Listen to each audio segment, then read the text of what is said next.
Page curl animation.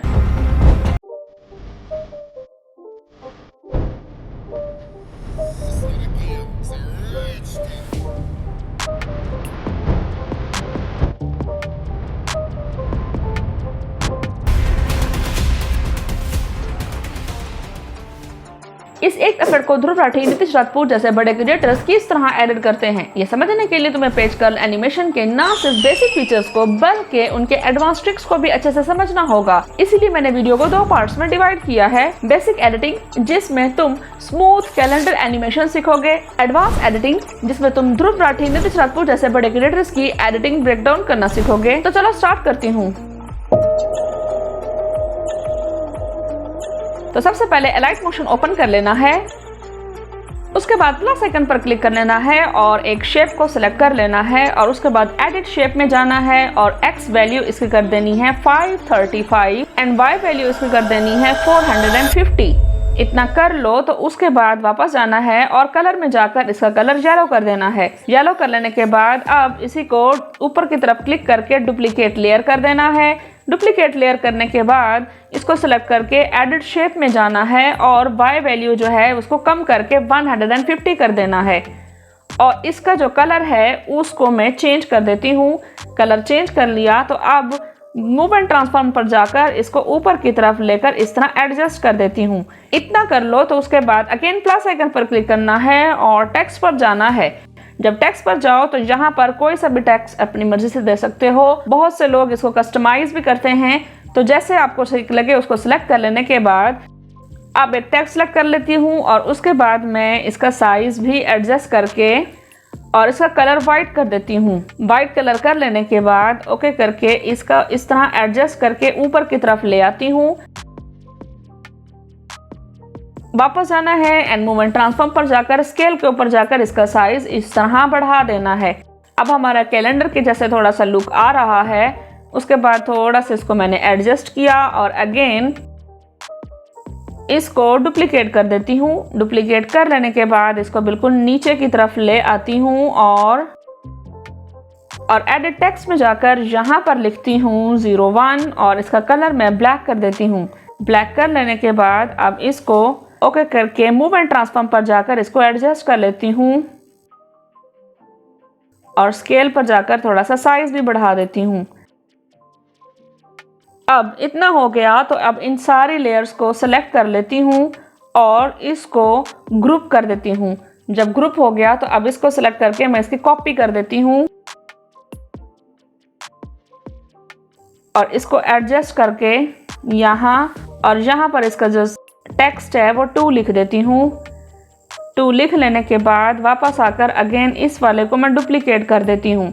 Duplicate जैसे किया और नीचे एडिट ग्रुप पर आना है और अगेन इसका जो टेक्स्ट है वो 3 लिख देना है। फिर इसको डुप्लीकेट कर देना है। जितने आप इसके पेजेस बनाना चाहो अपनी चॉइस के अकॉर्डिंग इसके पेजेस बना सकते हो। मैं इसके तकरीबन 4 से 5 पेजेस बनाती हूँ।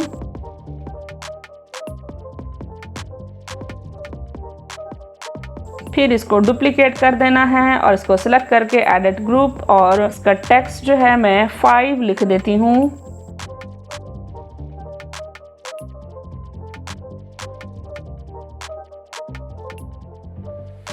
ये सारे मैंने कर दिए हैं। अब देखें जो फ्रंट पे हमें शो हो रहा है वो 6 शो हो रहा है, जबकि हमें चाहिए कि इसको 1 शो हो। तो मैं फर्स्ट वाले को लेकर बिल्कुल ऊपर वाले की तरफ लेकर जाऊंगी और ऊपर वाला जो 6 वाला है उसको बिल्कुल नीचे की तरफ लेकर जाऊंगी। इस तरह एडजस्ट करते जाना है। ओके, अब इनको सेट कर लिया तो अब थोड़ा सा आगे की तरफ जाकर पहले इन सब के मैं साइजेस एडजस्ट कर लेती हूँ, क्योंकि जब एनिमेशन करते हैं तो इसका थोड़ा सा ज़्यादा साइज हमें रिक्वायर्ड होता है। तो अब इन सब लेयर्स को इस तरह मैं लॉन्ग टैप करके सिलेक्ट कर लेती हूँ और ये नीचे वाला जो आइकन है इसको सिलेक्ट करके एक ही साथ सारी लेयर्स में बराबर कर देती हूँ। तो अब ये कैलेंडर के हमारे पास पेजेस आ चुके हैं। तो अब रिंग पीएनजी को सिलेक्ट कर लेती हूँ। उसके लिए मैं प्लस आइकन पर जाऊँगी, मीडिया पर जाऊँगी और रिंग पीएनजी को मैंने सिलेक्ट कर लिया है और यहाँ पर क्लिक करके इसको इस तरह एडजस्ट कर लेती हूँ 180 पर रखकर। यहाँ तक, और उसके बाद इनका साइजेस एडजस्ट करती हूँ। तो स्केल पर जाकर इसका साइज छोटा कर देती हूँ। उसके बाद इसको सेलेक्ट करके ऊपर की तरफ लेकर जाती हूँ। इतना कर लूँ तो उसके बाद प्लस आइकन पर क्लिक करके एक शेप को सिलेक्ट कर लेती हूँ और उसका जो साइज है वो बिल्कुल ही छोटा कर देती हूँ ऊपर इस डॉट के अकॉर्डिंग।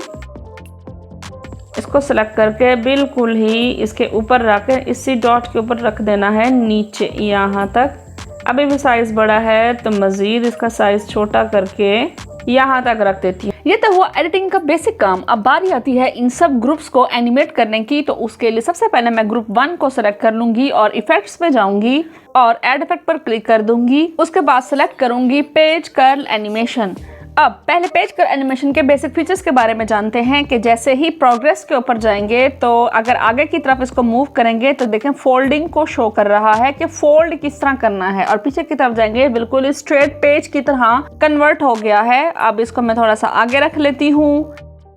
उसके बाद नेक्स्ट पॉइंट आता है रेडियस। रेडियस मीन्स के फोल्ड कितना खुला और या कितना तंग करना है। जैसे मैं पीछे की तरफ जा रही हूँ तो इसका जो फोल्ड है वो बिल्कुल ही छोटा होता जा रहा है और बिल्कुल पेंसिल शेप की तरह हो गया है, और एंड में आकर ये बिल्कुल ही डिवाइड में यानी आपस में ये कट चुका है। उसके बाद थोड़ा सा आगे की तरफ जाती हूँ तो इसका फोल्ड बिल्कुल ही खुला होता जा रहा है। और उसके बाद बारी आती है एंगल की। तो एंगल मीन्स कि हम किस साइड से पेज को फोल्ड करवाना है। अगर हमने तो अगर आगे की तरफ लेकर जाऊंगी तो ये देखिए इस तरह फोल्ड होगा, और अगर पीछे की तरफ जाऊंगी तो कुछ दूसरा कॉर्नर इसका फोल्ड होने लग जाएगा। तो इन तीनों फीचर्स के बारे में तो मैं जब ब्रेक डाउन करने लगूंगी तब मजीद एक्सप्लेन कर दूंगी। अभी अगले फीचर्स को अच्छे से समझने की ज़रूरत है जो कि है अल्फ़ा। तो अल्फ़ा में जब जाएंगे तो अल्फ़ा क्या होता है कि आपकी जो पिछली लेयर है उस लेयर का आपको अपेयर करवाना है या नहीं। मीन्स जो आपके फ्रंट पेज है क्या उसको बैक पेज के ऊपर भी शो करवाना है। जैसे मैंने 1 करवाया हुआ था, अगर मैं पीछे जाती जा रही हूँ तो ये 1 अपेयर होता जा रहा है। मीन्स जो फ्रंट लेयर पर इमेज या टेक्स्ट वगैरह है वो बैक लेयर पर भी शो हो रहा है। तो ये मुझे नहीं चाहिए तो इसको मैं फुल ही कर देती हूँ। और उसके बाद थोड़ा सा आगे की तरफ जाऊंगी तो ब्लर ऑप्शन आता है। तो यहाँ नोटिस करें ये ब्लर साइज जो ब्लैक हो रही है ये बिल्कुल ही खत्म हो जाएगी और यहाँ तक एंड हो जाए। तो इसलिए अब मुझे इसका थोड़ा सा रियल टच चाहिए तो मैं इसका ब्लर मिड में रख लूंगी। अभी मजीद सेटिंग करूंगी बट आप अभी फीचर्स को अच्छे से समझ लो। Back of layer that means के जो लेयर फ्रंट साइड है उसकी नीचे वाली जो लेयर है उसका कलर और वो कैसे रखना है। अब मैं चाहती हूँ थोड़ा सा प्रोग्रेस करके मैं मजीद एक्सप्लेन कर देती हूँ। तो आप देखें जो इसके बैक साइड पे कलर है यहाँ पर शो हो रहा है कि आप इसका कलर कौन सा रखना चाहते हैं। अब आप देखें मैंने ना इसका मर्जेंडा कलर सेलेक्ट किया है बट वो ऊपर लेयर पर कुछ और ही कलर शो हो रहा है। तो थोड़ा सा जैसे नीचे की तरफ आएंगे ना तो ब्लेंडिंग जब जहाँ ब्लेंडिंग मोड आता है, ब्लेंडिंग मोड के आपके जो कलर्स हैं वो आपको एक कलर चाहिए या मिक्स में चाहिए। तो यहाँ पर मैं मल्टीप्लाई हुआ यानी कि मिक्स में मैं चाहती हूँ इसको नॉर्मल कर दूँ। तो ये देखें जो मेरा फ्रंट लेयर पर था कलर वही मुझे बैक लेयर पर भी अवेलेबल हो चुका है। उसके बाद बारी आती है शाइन की। शाइन मीन्स के जो ऊपर ये जो आप लाइन देखो ना वाइट वाली, ये लाइन शो करता है। अगर मैं इसका कलर जो है वो येलो कर देती हूँ या इसका कलर मैं ब्लैक कर देती हूँ या इसका कलर मैं कुछ और दिखा देती हूँ तो ये देखें ये शाइनिंग कलर्स भी हम चेंज कर लेते हैं बट इसको मैं अभी वाइट रहने देती हूँ। इसके ऊपर भी मैं आगे थोड़ा सा मजीद एक्सप्लेन करूंगी बट अभी फिलहाल अल्फा को देखते हैं। अल्फा में बैक लेयर में जो चीज़ मौजूद है उसको अल्फा, ये देखें मैं जैसे पीछे की तरफ जाते जा रहा हूँ इसकी शाइनिंग बिल्कुल ही कम हो गई है और बिल्कुल ख़त्म हो चुका है, लेकिन मुझे थोड़ा सा इसका चाहिए तो मैं इसको अल्फा फुल कर देती हूँ। और नेक्स्ट फीचर है स्पेक्युलरिटी का। इसका मतलब है जो शाइन लेयर है आपको कैसे चाहिए, बिल्कुल ही फैली हुई या बिल्कुल ही सुकड़ी हुई, बिल्कुल साथ साथ सी जैसे इस तरह। अब मैं इसको फैली हुई को मुझे अच्छा लग रहा था थोड़ा सा, मैं इसको इस तरह फैला देती हूँ। उसके बाद नीचे ब्लेंडिंग मोड इसका स्क्रीन करना है या मल्टीप्लाई करना है ये हमारी चॉइस होगी शाइनिंग को। तो मैं इसको नॉर्मल की बजाय स्क्रीन ही कर देती हूँ। उसके बाद आता है ड्रॉप शेडो। अब वो तो नीचे ब्लैक कलर में मौजूद है, अगर मैं इसको चाहती हूँ येलो तो मैं ये ड्रॉप शेडो येलो कर दूंगी। ब्लू करना चाहूँ तो आप नोटिस करो ये पे ब्लू होता जा रहा है और रेड भी होता जा रहा है, और इसका अल्फा भी कम या ज़्यादा कर सकते हैं हम, लेकिन जहाँ ब्लैक था तो मैं इसको ओरिजिनली ब्लैक कर देती हूँ। उसके बाद आता है सॉफ्ट एजेस यानी फ्रंट शेडो। अब फ्रंट शेडो में दिखाने के लिए सबसे पहले मैं इसका प्रोग्रेस बिल्कुल ही स्ट्रेट कर देती हूँ यहाँ ये इतना कर देती हूँ ताकि आपको अच्छे से समझ आ सके।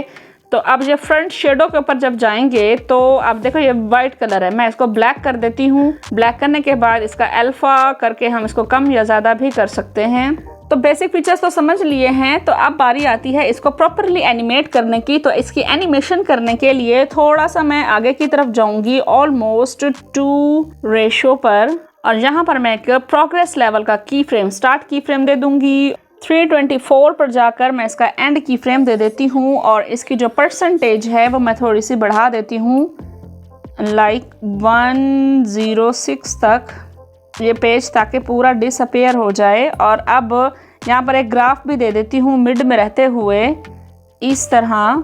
ओके, ये तो हुआ प्रोग्रेस का। अब बारी आती है इसके रेडियस को एडजस्ट करने की। तो रेडियस जो है इसका है रखेंगे हम लोग 0.365, और उसके बाद इसका जो एंगल रखना है वो ऑलमोस्ट 72.5 कर देती हूँ। फिर जो इसका अल्फा आएगा, ये सारी सेटिंग्स आप नोट करते जाइएगा, मैं टाइम की बचत कर दूंगी क्योंकि मैं बेसिक इसका एक्सप्लेन ऑलरेडी कर चुकी हुई हूँ। उसके बाद इसका ब्लर है 0.14 कर देती हूँ। अब बारी आती है बैक ऑफ लेयर की। तो यहाँ पर अल्फा को मैं सिलेक्ट करूँगी 35%, और इसका जो कलर है वो मैं मर्जेंडा कर दूँगी, बट वो कलर अभी शो नहीं होगा, बल्कि मैं इसको शुरू में ही यहाँ आपको दिखा देती हूँ इस पॉइंट पर। तो अभी ये शो नहीं हो रहा, तो मैं मल्टीप्लाई की जगह पर जाकर नॉर्मल कर देती हूँ। तो उम्मीद है यहाँ तक आपको समझ आ गई होगी। तो अब शाइन की तरफ जाऊँगी, तो इसकी शाइनिंग भी थोड़ा सा एडजस्ट कर देती हूँ।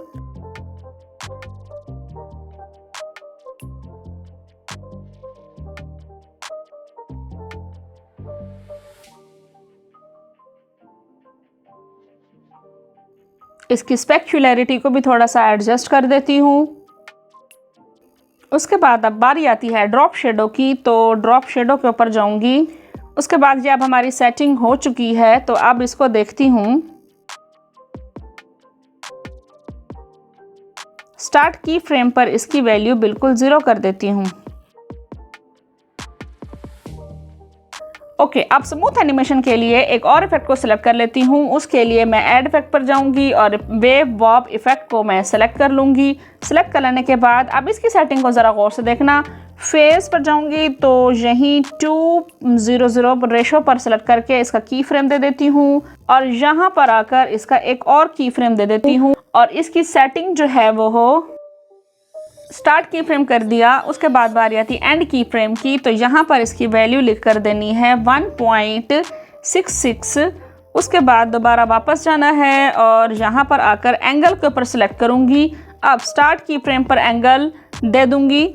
अब स्टार्ट की फ्रेम पर 00 एंगल ही होगा, और एंड की फ्रेम पर जाकर इसका जो एंगल है वो मैं -45 कर देती हूँ। फिर थोड़ा सा नीचे आऊँगी, अगेन स्पेसिंग बार को मैं सिलेक्ट कर लूँगी और यहाँ पर सिलेक्ट करूँगी की फ्रेम। स्टार्ट की फ्रेम पर जाकर इसकी जो वैल्यू होगी 00, और एंड की फ्रेम अब की बार मैं थोड़ा सा आगे की तरफ ले आऊँगी, लाइक 4 तक। तो तब अब इसकी वैल्यू जो है वो मैं कर देती हूँ 8। ओके, इतना हो जाए तो उसके बाद अब इसको देखती हूँ। ओके, अब इतना हो जाए तो जितने भी मैंने की फ्रेम्स दिए हैं उन की फ्रेम्स को मैं ग्राफ एडजस्ट करती जाऊँगी।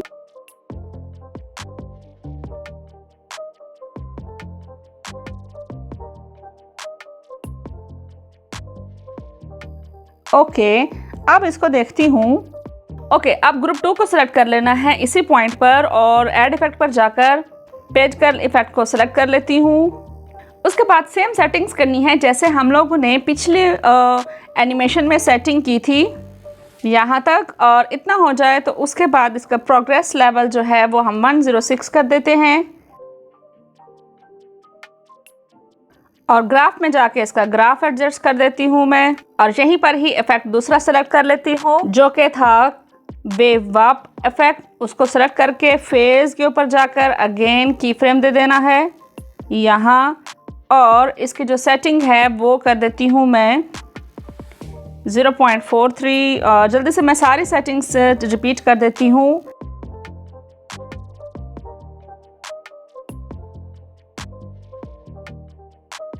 उसके बाद एंगल पर जाना है और यहाँ पर भी हम वही सेटिंग कर देते हैं। इधर भी की फ्रेम दे देती हूँ और यहाँ पर भी एक की फ्रेम दे देती हूँ और यहाँ पर जो इसकी वैल्यू है वो मैं कर देती हूँ -45। उसके बाद स्पेसिंग की बारी आती है तो इसको भी बिल्कुल शुरू में लेकर जाऊंगी और यहाँ पर इसकी वैल्यू 00 कर देती हूँ। 00 कर लेने के बाद अब यहाँ की फ्रेम दे देती हूँ और एंड की फ्रेम हमेशा की तरह थोड़ा सा आगे जाकर ब्रेक होगा लाइक 415 तक, और इतना कर लो तो यहाँ पर डालना है 8 और ये हमारा इफेक्ट कंप्लीट हुआ। बट इनके ग्राफ जल्दी से मैं एडजस्ट कर देती हूँ। एंगल का ग्राफ लगा दिया। अब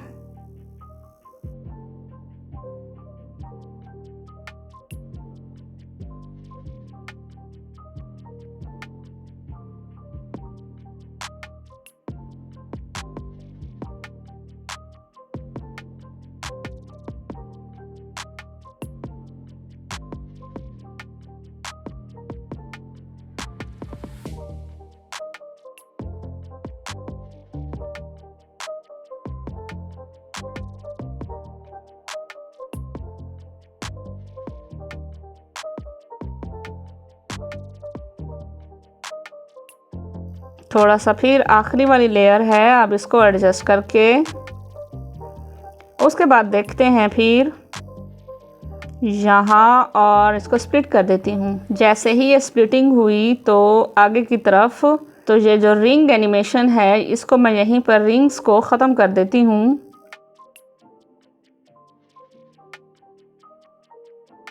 उम्मीद है आपको यहाँ तक समझ आ चुकी होगी। अब बारी आती है ब्रेक डाउन्स की। मैंने जब ध्रुव राठी की ये वीडियो देखी तो मुझे ये इफेक्ट बहुत इजी और बहुत ही कूल लगा, तो मैंने सोचा क्यों ना इसको रिक्रिएट करूँ। अब एलाइट मोशन के ऊपर आना है और क्रिएट अ प्रोजेक्ट पर जाना है।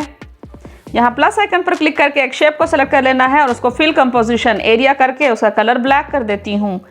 प्लस आइकन के ऊपर जैसे क्लिक किया तो उसके बाद डाउनलोड पर जाना है और जो मैंने PNG डाउनलोड की थी उसको सिलेक्ट कर देना है और मूव एंड ट्रांसफॉर्म पर जाकर थर्ड वाले आइकन यानी स्केल आइकन पर क्लिक करके इसको स्केल कर देना है। ये थोड़ा सा ज़्यादा हो गया, इसको मैं पहले एडजस्ट कर लेती हूँ। उसके बाद अगेन प्लस आइकन पर क्लिक कर देना है और मीडिया पर जाकर नीतीश राजपूत का ये इमेज सेलेक्ट करके इसका साइज भी स्केल पर जाकर बिल्कुल छोटा कर देना है और फर्स्ट वाले आइकन पर क्लिक करके इसको एडजस्ट कर देना है। इतना कर लो तो उसके बाद यहीं पर सेलेक्ट करना है और मूव एंड ट्रांसफॉर्म पर जाना है और यहाँ पर एक की फ्रेम देना है और 1 की फ्रेम के ऊपर जाकर एंड की फ्रेम दे देना है। यहाँ एंड की फ्रेम जैसे ही दे दिया तो पहले वाले की फ्रेम पर आकर इसको लेफ्ट साइड पर ऐसे ड्रैग कर देना है और ग्राफ के ऊपर क्लिक करके इसका सेकंड ग्राफ सेलेक्ट करके इसको इस तरह एडजस्ट कर देना है। इतना हो जाए तो आप देखते हैं ओके जैसे ही यहाँ पर आकर रुका है तो प्लस आइकन पर क्लिक करके मीडिया पर जाकर ध्रुव राठी का इमेज सेलेक्ट कर लेना है और इमेज सेलेक्ट करने के बाद इसको बिल्कुल ही पीछे की तरफ लेकर जाना है। तो इसका साइज थोड़ा सा एडजस्ट करती हूँ। उसके लिए मूव एंड ट्रांसफॉर्म पर जाकर इसको स्केल कर देती हूँ। यहाँ साइज थोड़ा सा ज़्यादा ही छोटा हो गया है। इतना अब इसको एडजस्ट कर लिया तो इसी पॉइंट पर आकर अब इतना हो जाए तो उसके बाद सबके साइजेस को एडजस्ट कर लेना है। ओके अब लेयर 1 को सिलेक्ट करना है और यहाँ पर लॉन्ग टैप करके इसको रेड कर देना है और 2 पर भी जाकर इसको रेड कर देना है ताकि हमारे की फ्रेम्स जब लगाएं तो वो मूवमेंट ना करें। अब इसको एनिमेट करने के लिए इफेक्ट पर जाना है। एड इफेक्ट पर क्लिक करके यहाँ पर मैं सिलेक्ट कर लेती हूँ page curl effect. Page curl effect जैसे ही सिलेक्ट किया तो यहाँ पर एक की फ्रेम दे देती हूँ और थोड़ा सा आगे जाकर एक और की फ्रेम दे देती हूँ यानी एंड की फ्रेम। अब स्टार्ट वाले की फ्रेम पर आकर इसकी वैल्यू जो है मैं 0 कर देती हूँ और एंड वाले की फ्रेम पर आकर इसकी वैल्यू मैं 65 कर देती हूँ। इतना उसके बाद रेडियस को एडजस्ट करती हूँ। रेडियस की वैल्यू 0.32 कर देती हूँ।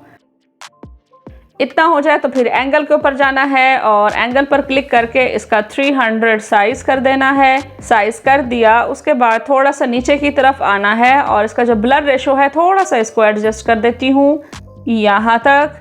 तो अब आप नोटिस करो पीछे से एक शेडो शो हो रहा है ध्रुव राठी का, तो मैं थोड़ा सा नीचे जाकर ड्रॉप शेडो के ऊपर क्लिक करके इसको बिल्कुल ही 0 कर देती हूँ।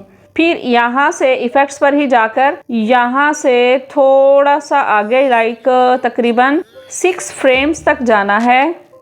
यहाँ तक, और यहाँ पर एक की फ्रेम दे देना है और इसका जो प्रोग्रेस वैल्यू है वो तकरीबन 75 कर देनी है। 73 जैसे हुआ तो अब आप नोटिस करो जैसे नीचे किया ना, तो ये लाइट जो है वो बहुत ज्यादा ही शो हो रही है, शाइनिंग इसकी, तो मुझे इसकी शाइनिंग नहीं चाहिए, तो मैं इसका अल्फा 0 कर देती हूँ। और थोड़ा सा मजीद सिनेमैटिक टच देने के लिए मैं इफेक्ट पर जाकर सैचुरेशन एंड विब्रेंस को सिलेक्ट कर लेती हूँ और यहाँ पर जो इसका साइज़ है यानी इसकी वैल्यू मैं माइनस की शक्ल में 80 या 85 तक कर देती हूँ ताकि कुछ वाइट वाला टेक्सचर आता रहे। अब इन दोनों के ऊपर जैसे, तो अब एक चीज़ मिसिंग हो गई थी कि जैसे ही इन दोनों की फ्रेम्स के मिड में आना है और सेकंड वाले को क्लिक करके और इसे थर्ड वाले आइकन के ऊपर क्लिक करके इसकी जो नोड्स हैं उसको थोड़ा सा खुला कर देती हूँ ताकि मुझे फास्ट मूवमेंट इसकी ना मिले। तो अब इसको ज़रा देखते हैं। बहुत ही अमेजिंग सी ये हमारे पास एनिमेशन आ चुकी है। तो अब जितना भी फालतू बाकी पार्ट है उसको सेलेक्ट करके राइट साइड वाला क्लिक करके इसको मैं ख़त्म कर देती हूँ। अब इन सब लेयर्स को सेलेक्ट करके मैं ग्रुप शक्ल में कन्वर्ट कर देती हूँ।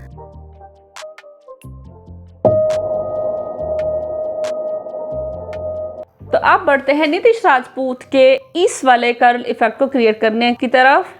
तो उसके लिए अगेन इलाइट मोशन पर आ जाना है, प्लस आइकन पर क्लिक करके इसका कलर बिल्कुल ही मैं ब्लैक कर देती हूँ और फिल कंपोजिशन एरिया कर लेने के बाद इतना कर लूँ तो उसके बाद प्लस आइकन पर क्लिक करके मीडिया पर जाकर और कुछ बैकग्राउंड्स मैंने डाउनलोड किए हुए हैं उनमें से किसी एक को मैं सेलेक्ट कर लेती हूँ। सेलेक्ट कर लेने के बाद अब इसको तकरीबन कुछ हिस्सा इसका रखती हूँ और बाकी हिस्सा इसका ट्रिम करके लॉन्ग टैप करके सेकंड लेयर को उसके बराबर इस तरह एडजस्ट कर लेती हूँ। अब प्लस आइकन पर क्लिक करके मीडिया पर जाकर यहाँ पर मैं नीतीश राजपूत की ही इमेज को सेलेक्ट कर लेती हूँ और सेलेक्ट करके इसका साइज थोड़ा सा मैं छोटा कर देती हूँ। छोटा कर लेने के बाद अब इफेक्ट्स में जाना है, ऐड इफेक्ट पर जाकर अगेन जो अभी मैंने किया सैचुरेशन एंड विब्रेंस, तो इसको बिल्कुल पीछे की तरफ लेकर आ जाती हूँ ताकि वाइट एंड ब्लैक जो है ना हमें टेक्सचर मिल सके। इतना हो जाए तो उसके बाद आना है प्लस आइकन पर और शेप को सिलेक्ट कर लेना है। जैसे ही शेप को सिलेक्ट किया इसको एक पेपर फॉर्म में थोड़ा सा कन्वर्ट कर देना है, इतना। उसके बाद इफेक्ट्स में जाना है, ऐड इफेक्ट पर क्लिक कर देना है और यहाँ पर रफ एंड एजेस जो है इफेक्ट उसको सिलेक्ट करके इसके स्ट्रेंथ को इस तरह बढ़ाते जाना है। तो आप देखो रफ से एजेस होना शुरू हो चुके हैं ऑलमोस्ट इतना। इसकी जो इवोल्यूशन है वो ऑलमोस्ट मैं 0.18 कर देती हूँ और इसका जो कलर है वो मैं वाइट कर देती हूँ। वाइट कलर जैसे हुआ तो अब मैं इसको सिलेक्ट करके डुप्लीकेट करके जो ओरिजिनल कॉपी है उसको मैं सेलेक्ट करके बॉर्डर एंड शेडो पर जाकर ये शेडो डाल के इसका जो साइज़ है वो मैं थोड़ा सा बढ़ा देती हूँ इतना ताकि 3D सा थोड़ा सा लुक आए यहाँ। ओके, इतना हो जाए तो इन्हीं दोनों लेयर्स को सेलेक्ट करके इसको ग्रुप कर देना है। जैसे ही ग्रुप किया तो अब इनके साइजेस को भी मैं बराबर कर देती हूँ और इसको ग्रुप को थोड़ा सा आगे यानी कि 15 या 16 तक लेकर जाना है। तो अब इसके ऊपर टेक्स्ट लिखने के लिए मैंने पिक्सल लैब के ऊपर एक PNG सेलेक्ट कर ली हुई है। तो ग्रुप 1 पर जाना है और एडिट ग्रुप के ऊपर जाकर यहाँ प्लस आइकन पर क्लिक करके मीडिया पर जाकर पिक्सल लैब पर क्लिक करके एक PNG को सिलेक्ट कर लेना है यहाँ तक। अब इसको ये सिलेक्ट हो चुकी है, अब इसको सेलेक्ट करके एडजस्ट कर देना है इस पेपर पेज के बिल्कुल ही ऊपर और थोड़ा सा साइज इसका छोटा कर देती हूँ। ये सब कुछ मैं पेज कल एनिमेशन को क्रिएट करने के लिए कर रही हूँ। उसके बाद अगेन प्लस आइकन पर क्लिक करके टेक्स्ट पर जाकर यहाँ पर सर्च करना है, इतना कर लो। तो उसके बाद रोबोट एंड रेगुलर के ऊपर जाके सेकंड वाली लेयर को और यहाँ पर इसका साइज थोड़ा सा बढ़ाकर इसका जो कलर है वो रेड कर देती हूँ। रेड कर लिया, अब इसको थोड़ा इस तरह करके एडजस्ट कर लेने के बाद इसका साइज थोड़ा सा मैं छोटा कर देती हूँ। बाकी मूव एंड ट्रांसफॉर्म पर जाकर इसको मजीद छोटा करके एडजस्ट कर देती हूँ। तो उसके बाद यहीं पर रहते हुए थोड़ा सा आगे की तरफ जाना है। तो अब इधर प्लस आइकन पर क्लिक करके यहाँ एक शेप को सेलेक्ट करके थोड़ा सा इसका साइज़ छोटा कर देती हूँ और इसके अकॉर्डिंग इसको इस तरह एडजस्ट कर लेती हूँ। अब वापस जाना है और पेज कर्ल के लिए जो मैंने इफ़ेक्ट्स यूज़ किए थे उन इफ़ेक्ट्स को मैं सेलेक्ट कर लेती हूँ, यानी कॉपी इफ़ेक्ट करके। कॉपी इफ़ेक्ट करने के बाद अब फर्स्ट वाली जो रेक्टेंगल लुक है इसको सेलेक्ट करके इफ़ेक्ट्स में जाकर यहाँ पर पेस्ट इफ़ेक्ट कर दूँगी ताकि ये भी रफ एंड एजेस के हिसाब से एडजस्ट हो जाए। देखें, इसका कलर जो है मैं वाइट या येलो कर देती हूँ। येलो कर लेने के बाद अब इसको सेलेक्ट किया और यहाँ पर आगे की तरफ आना है और जिस हिस्से को हाईलाइट करना है उसी के ऊपर ही इसको रख देना है। तो हिज मंथली के ऊपर मैं यहाँ पर लाइन रख देती हूँ और इधर ही आकर एडिट शेडो में जाकर एक्स वैल्यू को कम कर देती हूँ। अभी भी इसकी एक्स वैल्यू को कम करनी है। तो अब इस लेयर को सिलेक्ट करके मज़ीद इसका जो साइज़ है वाई का वो थोड़ा सा छोटा कर देती हूँ।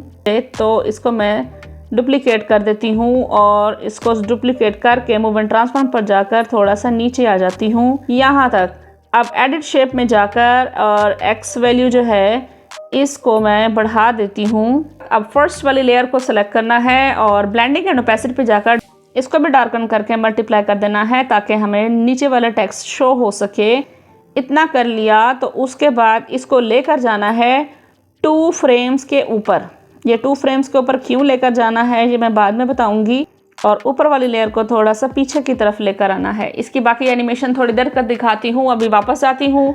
वापस जाने के बाद अब इस पेज को देख लें, यह हमारा रेडी हो चुका है। तो अब इसको एनिमेट करती हूँ। एनिमेट करने के लिए इफेक्ट पर जाकर ऐड इफेक्ट पर क्लिक करके पेज कर्ल इफेक्ट को सेलेक्ट कर देती हूँ। अब इसको थोड़ा सा एडजस्ट कर देती हूँ जहाँ पर, और इसकी जो परसेंटेज है वो 0 कर देती हूँ। 0 कर लेने के बाद अब इसको यहाँ एंड की फ्रेम लगा देती हूँ और फर्स्ट वाले की फ्रेम पर आना है और इसको 0 करने की बजाय बिल्कुल ही बाहर की तरफ लेकर जाना है। ऑलमोस्ट इसकी वैल्यू रख देती हूँ 125 तक। उसके बाद इसका जो रेडियस है उसको भी एडजस्ट करती हूँ। ओके, और एंगल को भी एडजस्ट कर देती हूँ, वही 39। तो अब इसको देखते हैं। ओके, अभी यहाँ मिड में आना है और यहाँ पर आकर ग्राफ दे देना है। अभी यहाँ तक आ गया तो इधर अब इस पॉइंट पर इफेक्ट को कंप्लीट नहीं खोलना बल्कि इसको थोड़ा सा टेढ़ा ही रखना है। वो मैं क्यों कर रही हूँ ये मैं अभी दिखा देती हूँ आपको। इतना 50% तक रख देना है। 4 ऑप्शन पर आकर यहाँ पर एक और की फ्रेम दे देना है और इसकी जो वैल्यू है वो तकरीबन 45 तक कर देती हूँ और इसका जो एंगल है वो थोड़ा सा मैं मोड़ देती हूँ यहाँ तक। जैसे ही ये हुआ, अब अगले वाला जो की फ्रेम है उसमें सेकंड वाली लेयर को सिलेक्ट करके सेकंड वाला ग्राफ और थर्ड वाला ग्राफ करके इसको थोड़ा सा खुला कर देती हूँ ताकि इसकी स्पीड थोड़ी स्लो से हो। उम्मीद है यहाँ तक आपको समझ आ चुकी होगी। और उसके बाद अब यहाँ पर नीतीश राजपूत का जो इफ़ेक्ट है इसको सेलेक्ट कर लेना है। इस पॉइंट पर आकर की फ्रेम दे देना है और इसको बिल्कुल नीचे की तरफ लेकर और इसका जो की फ्रेम है वो भी मैं दे देती हूँ।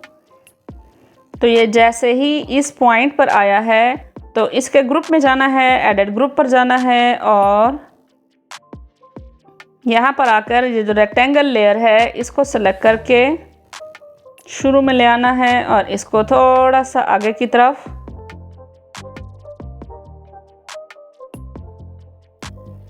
ठीक है, अब एडिट की तरफ जाना है, एडिट ग्रुप में जाना है और इस लेयर को सिलेक्ट करना है। ब्लेंडिंग एंड ओपेसिटी पर जाकर यहाँ पर एक की फ्रेम दे देना है और एक की फ्रेम यहाँ पर दे देना है और इसका साइज बिल्कुल ही 0 कर देती हूँ और इसका ग्राफ भी लगा देती हूँ।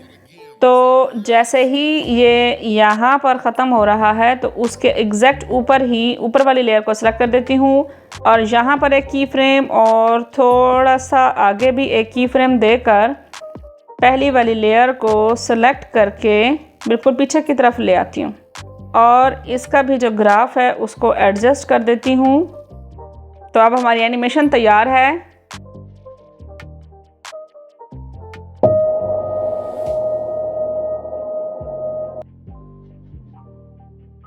अब इस तरह के एनिमेशन का ब्रेक डाउन करने के लिए प्लस आइकन पर क्लिक करके सबसे पहले शेप को ही एडजस्ट करके फिल कंपोजिशन एरिया और इसका जो कलर है वो ब्लैक कर देती हूँ।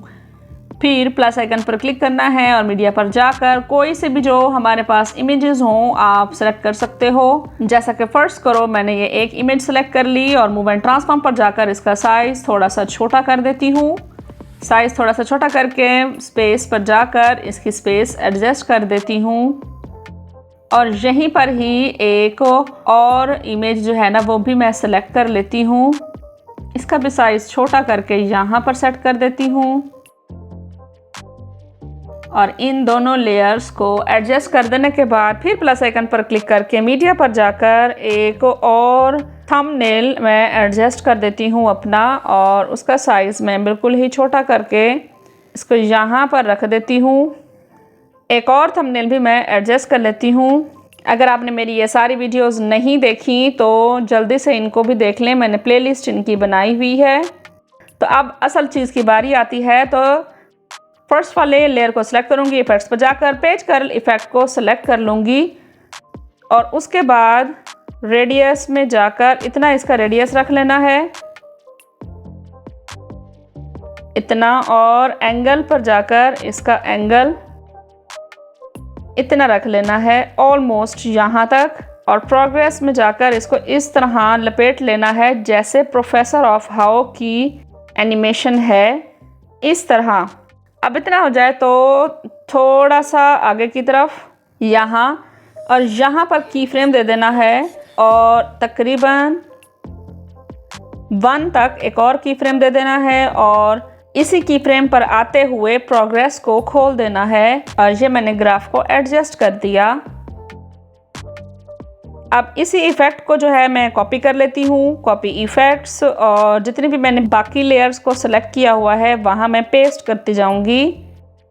पेस्ट इफ़ेक्ट और थर्ड लेयर को भी इसी तरह सेलेक्ट करके पेस्ट इफ़ेक्ट और उसके बाद फोर्थ लेयर को भी इसी तरह सेलेक्ट करके इसके ऊपर इफ़ेक्ट को पेस्ट कर देना है।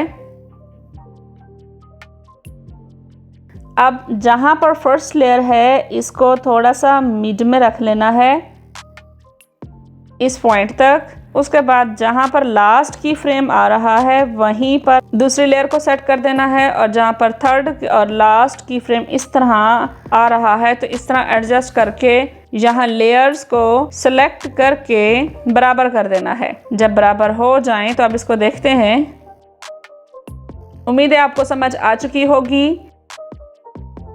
तो अब आप नोटिस करो कि प्रोफेसर ऑफ हाउ की जो इस वीडियो में आप जो इफेक्ट देख रहे हो कि लेयर किस तरह मुड़ी हुई है, तो इस तरह का इफेक्ट मैं अपनी अगली वीडियो में डिस्कस करने वाली हूं। तो चैनल को जरूर लाइक और सब्सक्राइब कर लो ताकि नेक्स्ट वीडियो स्किप ना होने पाए।